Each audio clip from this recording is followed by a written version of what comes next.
Hello everybody, in this video we're going to look at using the combination of WILDCARD and DIPLOPIA to completely break Isaac.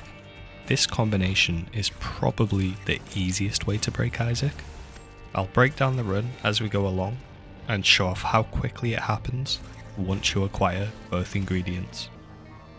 This run happened as part of my Road to Infinity God, episode number 254. So, I'm playing as Tainted Azazel, who starts off pretty strong anyway.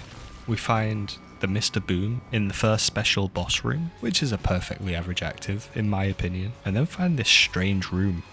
I can't believe I'm still running into rooms that I haven't seen yet in Isaac. We fight a champion monstro, and it's pretty nice to get bosses with multiple parts on Tainted Azazel, as the sneeze mechanic is really good when it can spread to all the enemies. It didn't necessarily help here, but the thought was there. On floor 2 we get rubber cement, which is so good.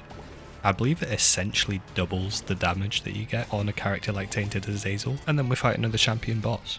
You can already see the extra damage that we've got, and as a reward we get the booster pack, which is where the wild card arrives. The wild card copies the last thing that you used, whether it's an active or a consumable. You can use it, for example, to do a second Archie run if you have an Archie, or another roll of a Perthrow, or, like in this run, to do some absolute degeneracy. The third floor goes without incident, and we get pretty damn lucky before we leave.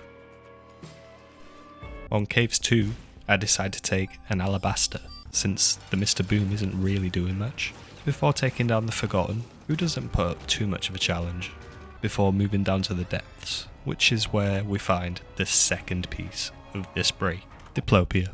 This is a disgustingly powerful combination. It goes like this. With the wild card on the floor, you use Diplopia. This duplicates the wild card. Then you simply pick up a wild card and use it. Since the last active that we used was Diplopia, it doubles everything again, and then you just rinse and repeat. In this shop alone, we just created an ungodly amount of alabaster boxes, with soul hearts to fill them up for good measure.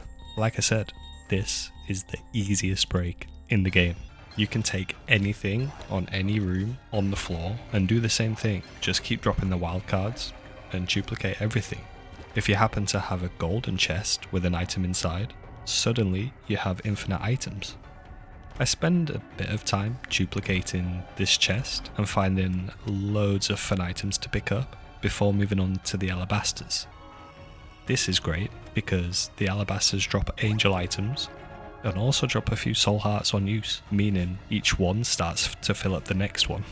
The one thing to keep in mind with this combination is that if you ever use another active or consumable, it ends the duplication. So you want to do all of the duplications first. If you happen to have a dice or anything else that you might want to use in the midst of the break, wait until after you've done all the duplications that you want to do. You could keep duplicating until you hit breakfast. I decide that enough is enough when I get to nearly 100 damage and have a bunch of ridiculous angel items. Just when you think the run couldn't get any better, I grab the next item room and cheese with rice. Who signed off on this?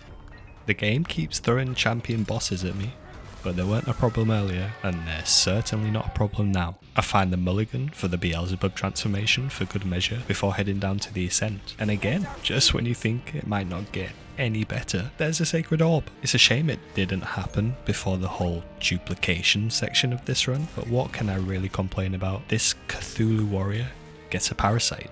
His last run to complete his post-it note needed to be big, and big it was. It's always so bittersweet to arrive at Dogma with this kind of strength. It's like at the theme park when you've just queued up to get on the Smiler for 2 hours, and then all of the fun happens in 1.3 seconds, and it's back to queuing up again. I don't even have to press a button to fire as this rainbow godhead Beyblade sends the 4 horsemen packing. If I'm honest, I was kind of taking the break light in this one. The wild card can do so much more, especially if you have a Yera rune to add into the mix. But I hope this was a good taster a cheeky little demo of what's possible, but more importantly, how easy it is. Make sure you drop a like and sub if you like the content, it really helps me out. And if you want to help fund my crippling latte addiction, consider becoming a member or leaving a super chat. See ya!